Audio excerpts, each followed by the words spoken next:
बोलिए विष्णु भगवान की जय हो। बृहस्पति देव भगवान की जय हो। बृहस्पतिवार व्रत कथा। एक समय की बात है, भारतवर्ष में एक प्रतापी और दानी राजा राज्य करता था। वह नित्य प्रतिदिन गरीबों और ब्राह्मणों की सहायता करता, हर एक दिन दान पुण्य करता। लेकिन ये बातें उसकी रानी को बिल्कुल अच्छी नहीं लगती। वो न गरीबों को दान देती और न ही भगवान का पूजन करती, और राजा से भी दान पुण्य करने से मना करती। एक दिन की बात है, राजा तो शिकार खेलने वन को गए थे। घर में रानी और दासी थी। उसी समय बृहस्पति देव साधु के वेश में राजा के महल में भिक्षा के लिए आए और भिक्षा मांगी तो रानी ने भिक्षा देने से इनकार कर दिया। रानी कहने लगी, हे साधु महाराज, मैं तो इस दान और पुण्य से तंग आ गई हूँ। मेरे पति सारा धन लुटाते रहते हैं। अब तो मेरी इच्छा है कि हमारा सब धन नष्ट हो जाए, ना रहेगा बांस और ना बजेगी बांसुरी। साधु बाबा कहने लगे, देवी तुम तो बड़ी विचित्र हो। संतान और धन को तो सभी चाहते हैं, पुत्र और लक्ष्मी तो पापी के घर में भी होने चाहिए। यदि तुम्हारे पास धन अधिक है तो भूखे मनुष्यों को भोजन कराओ, प्यासों के लिए प्याऊ लगवाओ, मुसाफिरों के लिए धर्मशाला खुलवाओ, निर्धन की कन्याओं का विवाह करवाओ। ऐसे और भी कई काम हैं जिनके करने से तुम्हारा यश लोक और परलोक में फैलेगा। लेकिन रानी पर इन बातों का कोई भी प्रभाव नहीं पड़ा। वह कहने लगी, महाराज आप मुझे ना समझाएं, मुझे ऐसे धन की आवश्यकता नहीं जिसे हर किसी को बांटती फिरूं। तब साधु बाबा कहने लगे, यदि तुम्हारी ऐसी ही इच्छा है तो ऐसा ही होगा। जैसा मैं कहता हूँ तुम वैसा करना। बृहस्पतिवार के दिन घर को लीपना, अपने सिर को धोकर स्नान करना, पट्टी चढ़ाकर कपड़े धोना, और ऐसा करने से तुम्हारा सारा धन नष्ट हो जाएगा। इतना कहकर साधु बाबा वहां से चले गए। साधु के कहे अनुसार रानी ने अभी 3 बृहस्पतिवार ही बिताए थे कि उनका सारा धन नष्ट हो गया। अब तो भोजन के लिए भी राजा का परिवार तरसने लगा। एक दिन राजा अपनी रानी से बोला, रानी तुम यहीं पर रहो, मैं दूसरे देश को जाता हूँ, क्योंकि यहाँ पर तो सभी लोग मुझे जानते हैं, इसीलिए मैं कोई छोटा काम भी नहीं कर सकता। देश चोरी तो परदेश भीख बराबर होती है। और ऐसा कहकर राजा परदेश को चला गया। वहां वह जंगल में जाता, लकड़ी काट कर लाता और शहर में बेचता। इस तरह से अपना जीवन व्यतीत करने लगा। इधर राजा के परदेश जाते ही रानी और दासी दुखी रहने लगी। एक बार रानी और दासी को 7 दिनों तक बिना भोजन के रहना पड़ा। तो रानी ने अपनी दासी से कहा, हे दासी, पास ही के नगर में मेरी बहन रहती है, वह बहुत धनवान है, तो उसके पास जा और वहां से कुछ बेचर ले आ, थोड़े दिन के लिए गुजर बसर हो जाएगी। दासी रानी की बहन के पास गई। उस दिन गुरुवार का दिन था और रानी की बहन उस समय बृहस्पतिवार व्रत की कथा सुन रही थी।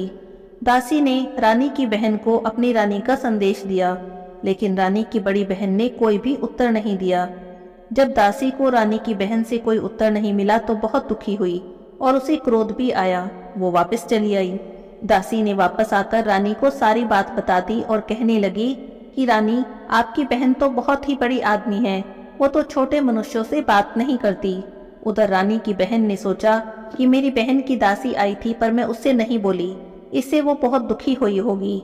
यह सोचकर कथा को सुनकर पूजन समाप्त करके वह भागी भागी अपनी बहन के घर आई और कहने लगी, हे बहन, आज बृहस्पतिवार का दिन है, मैं बृहस्पतिवार का व्रत कर रही थी। तुम्हारी दासी मेरे घर गई, पर जब तक कथा होती है तब तक तो ना उठते हैं और ना ही बोलते हैं, इसीलिए मैं नहीं बोली। कहो दासी, तुम क्यों गई थी? तब रानी कहने लगी, बहन तुमसे क्या छिपाऊं, हमारे घर में खाने तक को अनाज नहीं था। और ऐसा कहते कहते रानी की आंखें भर आई। उसने दासी समेत पिछले 7 दिन से भूखे रहने की सारी बात अपनी बहन को बता दी। तब रानी की बहन बोली, देखो बहन, भगवान बृहस्पति देव सबकी मनोकामना पूरी करते हैं। अंदर जाकर देखो, शायद तुम्हारे घर में भी अनाज रखा हो।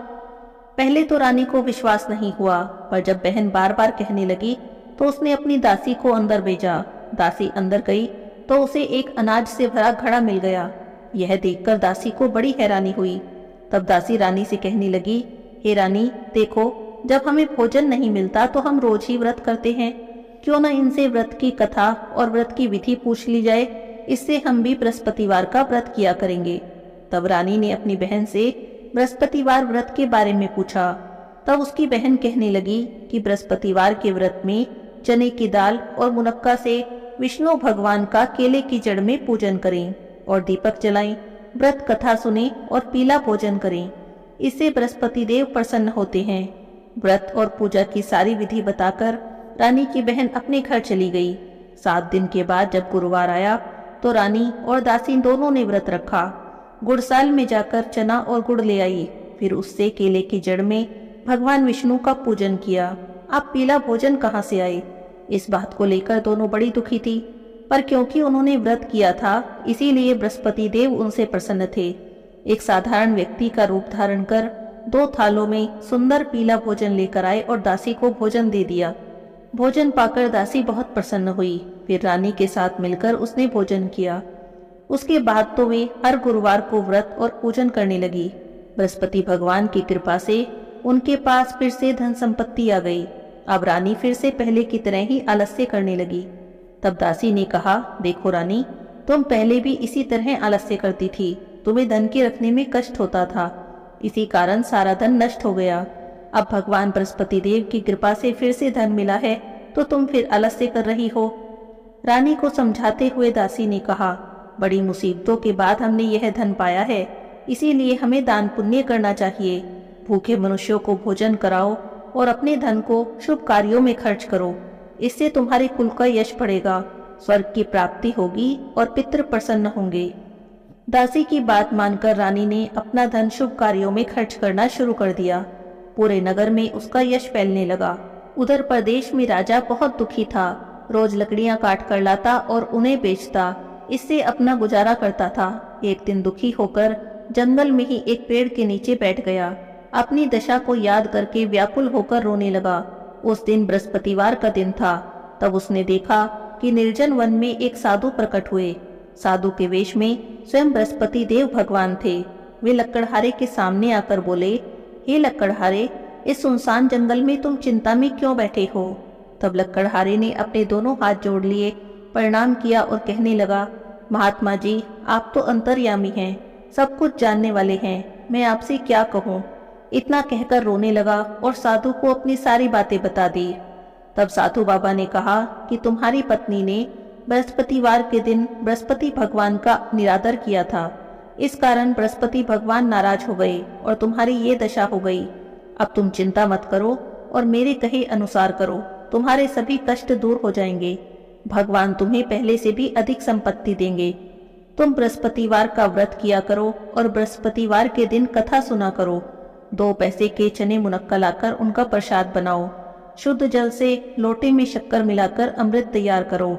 कथा के बाद अपने सारे परिवार और सुनने वाले प्रेमियों में अमृत और प्रसाद बांटकर आप भी ग्रहण करो। ऐसा करने से बृहस्पति भगवान प्रसन्न होंगे और तुम्हारी सभी मनोकामनाएं पूरी करेंगे। साधु के ऐसे वचन सुनकर वह लकड़हारा कहने लगा, हे प्रभु, मुझे लकड़ी बेचकर इतना पैसा नहीं मिलता कि जिससे भोजन करने के बाद कुछ बचा सकूं। मैंने रात्रि में अपनी पत्नी को व्याकुल देखा है। मेरे पास कुछ भी नहीं जिससे उसकी खबर तो मंगा सकूं। तब साधु कहने लगे, तुम किसी बात की चिंता मत करो। बृहस्पतिवार के दिन तुम रोजाना की तरह लकड़ियां लेकर शहर को जाओगे तो तुम्हें रोज से दुगना धन प्राप्त होगा। इससे तुम भली भांति भोजन कर लोगे और बृहस्पति देव की पूजा का सामान भी आ जाएगा। और बृहस्पतिवार की कहानी इस प्रकार से है। प्राचीन काल में एक ब्राह्मण था। वह बहुत निर्धन था, उसके कोई संतान भी नहीं थी। उसकी पत्नी बहुत मलिनता के साथ रहती। वह न स्नान करती न किसी देवता का पूजन करती। इससे ब्राह्मण देवता बड़े दुखी थे। बेचारे बहुत कुछ कहते किंतु उसका कुछ भी परिणाम नहीं निकला। भगवान की कृपा से ब्राह्मण की स्त्री के कन्या रूपी रत्न पैदा हुआ। वह कन्या बड़ी होने पर प्रातःकाल स्नान करती, भगवान विष्णु की पूजा करती और बृहस्पतिवार का व्रत करती। अपने पूजा पाठ को समाप्त करके विद्यालय जाती तो अपनी मुट्ठी में जौ भर के ले जाती और पाठशाला के मार्ग में डालती जाती। तब ये जौ स्वर्ण के हो जाते तो लौटते समय उनको बीनकर घर ले आती। एक दिन की बात है, वह बालिका सूप में उन सोने के जौ को फटक कर साफ कर रही थी। तब उसकी माता ने देख लिया और कहने लगी, हे बेटी, सोने के जौ फटकने के लिए तो सूप भी सोने का होना चाहिए।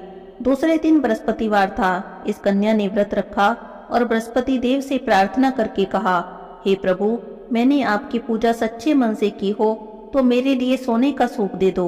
बृहस्पति देव ने उसकी प्रार्थना स्वीकार कर ली। रोजाना की तरह वह कन्या जौ फैलाती हुई जाने लगी। जब लौटकर जौ बीन रही थी तो बृहस्पति देव की कृपा से सोने का सूप मिला। उसे वह घर ले आई और उसमें जौ साफ करने लगी, परंतु उसकी माँ का वही ढंग रहा। एक दिन की बात है, वह कन्या सोने के सूप में जौ साफ कर रही थी। उसी समय उस शहर का राजपुत्र वहां से होकर निकला। इस कन्या के रूप और कार्य को देखकर मोहित हो गया। अपने घर आकर भोजन और जल त्याग कर उदास होकर लेट गया। राजा को जब इस बात का पता चला तो अपने प्रधानमंत्री के साथ उसके पास गए और कहने लगे, हे बेटा, तुम्हें किस बात का कष्ट है? क्या किसी ने तुम्हारा अपमान किया है अथवा और कोई कारण है? कहो, मैं वही कार्य करूंगा जिससे तुम्हें प्रसन्नता हो। अपने पिता की राजकुमार ने बातें सुनी तो वह कहने लगा, पिताजी, मुझे आपकी कृपा से किसी बात का दुख नहीं, किसी ने मेरा अपमान भी नहीं किया, पर मैं उस लड़की से विवाह करना चाहता हूँ जो सोने के सूप में जौ साफ कर रही थी। इतना सुनकर तो राजा आश्चर्य में पड़ गया और कहने लगा, बेटा, इस तरह की कन्या का पता तुम ही लगाओ, मैं उसके साथ तुम्हारा विवाह अवश्य ही करवा दूंगा। अब राजकुमार ने उस लड़की के घर का पता बताया तो मंत्री उस लड़की के घर गए और ब्राह्मण देवता को सभी हाल बताया। ब्राह्मण राजकुमार के साथ अपनी कन्या का विवाह करने के लिए तैयार हो गए। विधि विधान से ब्राह्मण की कन्या का विवाह राजकुमार से हो गया। कन्या के घर से जाते ही पहले की भांति ब्राह्मण देवता के घर में गरीबी का निवास हो गया। अब तो भोजन के लिए भी अन्न बड़ी मुश्किल से मिलता था। एक दिन दुखी होकर ब्राह्मण देवता अपनी पुत्री के पास गए। बेटी ने पिता की दुखी अवस्था को देखा तो अपनी माँ का हाल पूछा। तब ब्राह्मण ने सभी हाल कह दिया। कन्या ने बहुत सा धन देकर अपने पिता को विदा कर दिया। इस तरह ब्राह्मण का कुछ समय सुख से बीता। कुछ दिन बाद फिर से वही हाल हो गया। ब्राह्मण फिर अपनी कन्या के यहाँ गए और सारा हाल कहा तो लड़की कहने लगी, पिताजी, आप माताजी को यहीं ले आओ, मैं उन्हें विधि बता दूंगी जिससे गरीबी दूर हो जाएगी। ब्राह्मण देवता अपनी पत्नी को साथ लेकर पहुंचे तो बेटी अपनी माँ को समझाने लगी, हे माँ, तुम प्रातःकाल उठकर पहले स्नान करके भगवान विष्णु का पूजन किया करो, बृहस्पतिवार का व्रत किया करो और कथा पढ़ा करो, तो तुम्हारी सारी दरिद्रता दूर हो जाएगी। पर उसकी माँ ने उसकी एक भी बात नहीं मानी। प्रातःकाल उठकर अपनी पुत्री के बच्चों की झूठन को खा लिया। इससे उसकी पुत्री को बहुत गुस्सा आया और एक रात को कोठड़ी से सभी सामान निकाला और अपनी माँ को उसमें बंद कर दिया। प्रातःकाल उसे निकाला, स्नान आदि करा के पाठ करवाया तो उसकी माँ की बुद्धि भी ठीक हो गई। फिर तो वह प्रत्येक बृहस्पतिवार को व्रत करने लगी और विष्णु भगवान का पूजन करने लगी। इस व्रत के प्रभाव से उसके माता पिता बहुत ही धनवान और पुत्रवान हो गए। बृहस्पति भगवान की कृपा से इस लोक में सभी सुखों को भोगकर स्वर्ग को प्राप्त हुए। बोलिए बृहस्पति देव भगवान की जय हो। इस तरह लक्कड़हारे को बृहस्पति देव की कथा सुनाकर साधु बाबा वहां से अंतर ध्यान हो गए। धीरे धीरे समय व्यतीत हुआ और बृहस्पतिवार का दिन आया। लक्कड़हारा जंगल से लकड़ी काटकर शहर में बेचने गया तो उसे उस दिन और दिन से अधिक पैसे मिले। राजा ने चना गुड़ आदि लाकर गुरुवार का व्रत किया। उस दिन से उसके सारे दुख दूर हो गए, पर जब दोबारा बृहस्पतिवार का दिन आया तो व्रत करना भूल गया। इस कारण बृहस्पति भगवान उससे नाराज हो गए। उस दिन उस नगर के राजा ने विशाल यज्ञ का आयोजन किया और शहर में घोषणा करा दी कि कोई भी मनुष्य अपने घर भोजन नहीं बनाएगा और न ही आग जलाएगा। सभी जनता मेरे यहाँ भोजन करने आएगी और इस आज्ञा को जो न मानेगा उसे फांसी की सजा दी जाएगी। इस तरह की घोषणा सारे नगर में करवा दी गई। राजा की आज्ञा के अनुसार शहर के सभी लोग भोजन करने गए, लेकिन लक्कड़हारे को कुछ देर हो गई। इसीलिए राजा उसे अपने साथ घर ले गए और ले जाकर भोजन करा रहे थे तो रानी की दृष्टि उस खूंटी पर पड़ी जिस पर उसका हार लटका हुआ था। वह हार उसे वहां पर दिखाई नहीं दिया। तब रानी ने सोचा कि मेरा हार इसी मनुष्य ने चुराया है और उसी समय सिपाही बुलाकर उसे कारागार में डलवा दिया। जब लक्कड़हारा कारागार में पड़ गया तो बहुत दुखी हो गया और सोचने लगा, ना जाने कौन से पूर्व जन्म के कर्म से मुझे यह दुख प्राप्त हुआ है। उसी साधु को याद करने लगा जो जंगल में मिला था। उसी समय तत्काल बृहस्पति देव साधु के रूप में प्रकट हुए और उसकी दशा को देखकर कहने लगे, अरे मूर्ख, तूने बृहस्पति देव की कथा नहीं की, इसी कारण तुझे यह दुख प्राप्त हुआ है। अब तू चिंता मत कर, बृहस्पतिवार के दिन कारागार के दरवाजे पर तुझे 4 पैसे पड़े मिलेंगे। उनसे तू बृहस्पति देव की पूजा करना तो तेरे सारे दुख दूर हो जाएंगे। बृहस्पतिवार का दिन आने पर उसे 4 पैसे मिले। लक्कड़हारे ने कथा कही। उसी रात्रि को बृहस्पति देव ने उस नगर के राजा को स्वप्न में कहा, हे राजा, तुमने जिस आदमी को कारागार में बंद किया है वह निर्दोष है, वह राजा है, उसे छोड़ दो। रानी का हार उसी खूंटी पर लटका है। अगर तुम ऐसा नहीं करोगे तो मैं तुम्हारे राज्य को नष्ट कर दूंगा। इस तरह की रात्रि स्वप्न को देखकर जब राजा सुबह उठा तो खूंटी पर हार देखकर लक्कड़हारे को बुलाया और उससे क्षमा मांगी। लक्कड़हारे को योग्य सुंदर वस्त्र आभूषण देकर विदा कर दिया। बृहस्पति देव की आज्ञा से लक्कड़हारा अपने नगर को चल दिया। जब राजा अपने नगर के निकट पहुंचा तो उसे बड़ा आश्चर्य हुआ। नगर में पहले से अधिक बाग, तालाब, कुएं, बहुत सी धर्मशाला, मंदिर आदि बने हुए थे। राजा ने पूछा, ये किसका बाग और धर्मशाला है? तो नगर के सभी लोग कहने लगे, ये तो सब रानी और दासी के हैं। अब राजा को आश्चर्य हुआ और गुस्सा भी आया। जब रानी ने खबर सुनी कि राजा आ रहे हैं तो उन्होंने दासी से कहा, दासी देखो, राजा हमें कितनी बुरी हालत में छोड़कर गए थे। अब हमारी ऐसी हालत देखकर वो लौट न जाएं, इसीलिए तुम दरवाजे पर खड़ी हो जाओ। आज्ञा के अनुसार दासी दरवाजे पर खड़ी हो गई। जब राजा आए तो उन्हें अपने साथ लिवा लाई। अब राजा ने क्रोध करके अपनी रानी से पूछा, बताओ ये धन तुम्हें कैसे प्राप्त हुआ? तब रानी और दासी ने कहा कि हमें तो यह सब धन बृहस्पति देव के व्रत के प्रभाव से प्राप्त हुआ है। अब तो राजा ने निश्चय किया कि 7 रोज बाद तो सभी बृहस्पति देव का पूजन करते हैं, पर मैं रोज बृहस्पति देव का पूजन किया करूंगा। दिन में 3 बार कहानी कहूंगा और रोज व्रत करूंगा। अब हर समय राजा के दुपट्टे में चने की दाल बंधी रहती। राजा दिन में 3 बार कहानी कहता। एक रोज राजा ने सोचा कि चलो अपनी बहन के यहाँ मिलकर आते हैं। इस तरह निश्चय करके राजा घोड़े पर सवार हो अपनी बहन के यहाँ चलने लगा। मार्ग में उसने देखा कि कुछ आदमी एक मुर्दे को लिए जा रहे थे। उन्हें रोककर राजा कहने लगा, अरे भाइयों रुको, मेरी बृहस्पति देव की कथा सुन लो। तो वे कहने लगे, लो, हमारा तो आदमी मर गया है, इसे अपनी कथा की पड़ी है। पर उसमें से कुछ आदमी बोले, अच्छा ठीक है, कहो, हम तुम्हारी कथा भी सुनेंगे। राजा ने दाल निकाली और कथा कहने लगा। जब कथा आदि हुई तो मुर्दा हिलने लग गया। जब बृहस्पति देव की कथा समाप्त हो गई तो राम राम करके वह मनुष्य उठकर खड़ा हो गया। राजा आगे चला। आगे मार्ग में उसे एक किसान खेत में हल चलाता मिला। राजा ने उसे देखा और उसे रोककर कहने लगा, अरे भैया, मेरी बृहस्पतिवार की कथा सुन लो। किसान कहने लगा, जब तक मैं तेरी कथा सुनूंगा तब तक तो 4 हरैया जोत लूंगा। जा, तू अपनी कथा किसी और को सुनाना। अब राजा आगे चलने लगा। राजा के हटते ही बैल पछाड़ खाकर गिर गए। किसान के पेट में बड़े जोर से दर्द होने लगा। उसी समय उसकी माँ रोटी लेकर आई। उसने जब देखा तो अपने बेटे से सब हाल पूछा।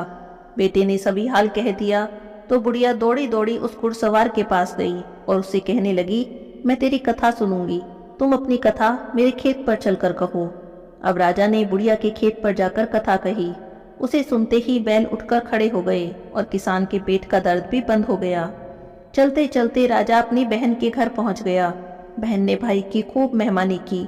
दूसरे रोज जब प्रातःकाल राजा जगा तो देखने लगा कि सभी लोग भोजन कर रहे हैं।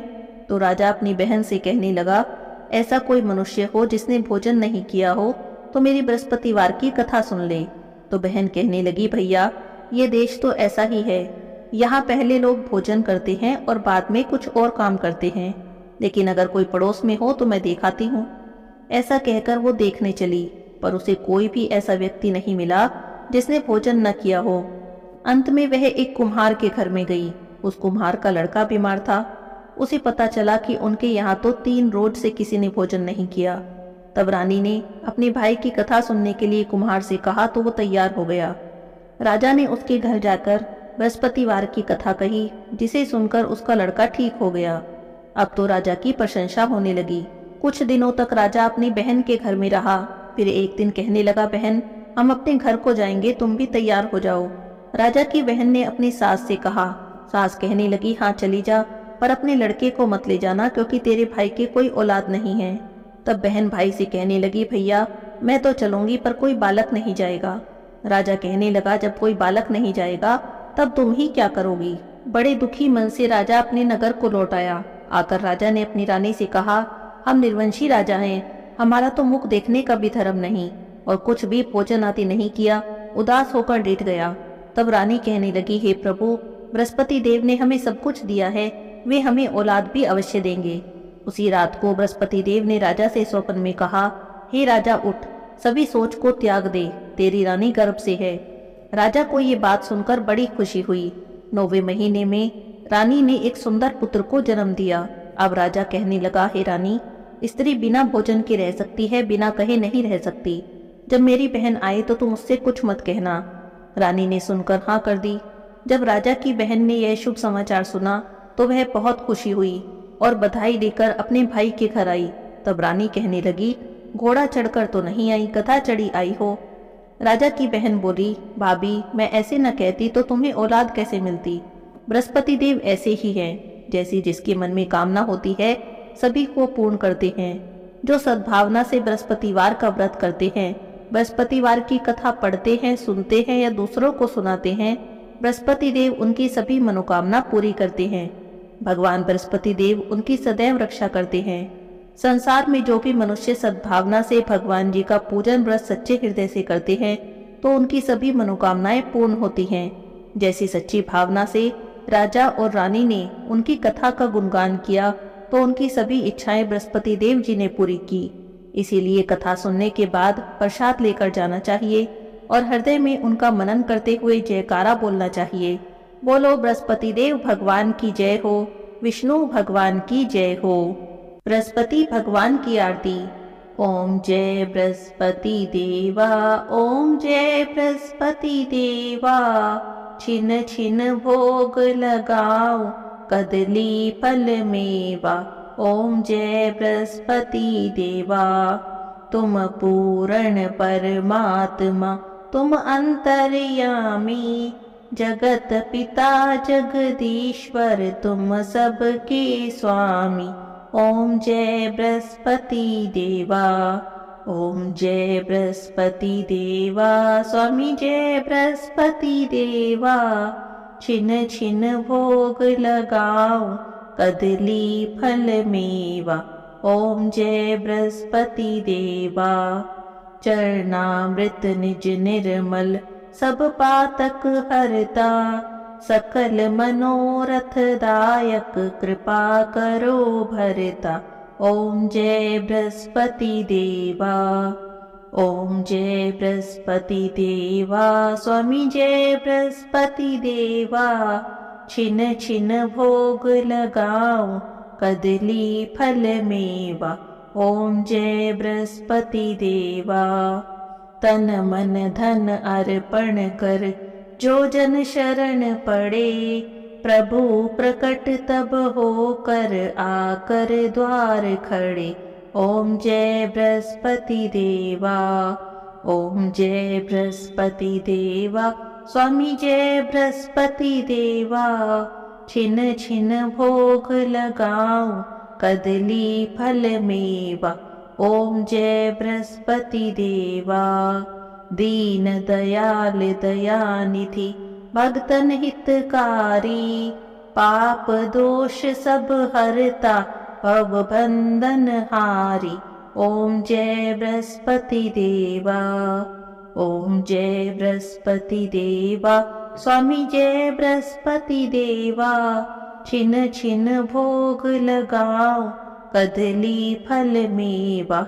ओम जय बृहस्पति देवा, सकल मनोरथ दायक, सब संशय हारो, विषय विकार मिटाओ, संतन सुखकारी। ओम जय बृहस्पति देवा, ओम जय बृहस्पति देवा, स्वामी जय बृहस्पति देवा, छिन छिन भोग लगाओ, कदली फल मेवा। ओम जय बृहस्पति देवा, जो कोई आरती तेरी प्रेम सहित गावे, जेठानंद आनंद कर सो निश्चय पावे।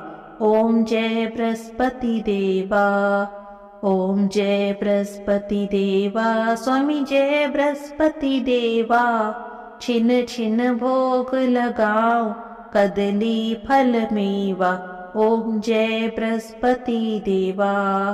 सब बोलिए विष्णु भगवान की जय हो, बृहस्पति देव भगवान की जय हो।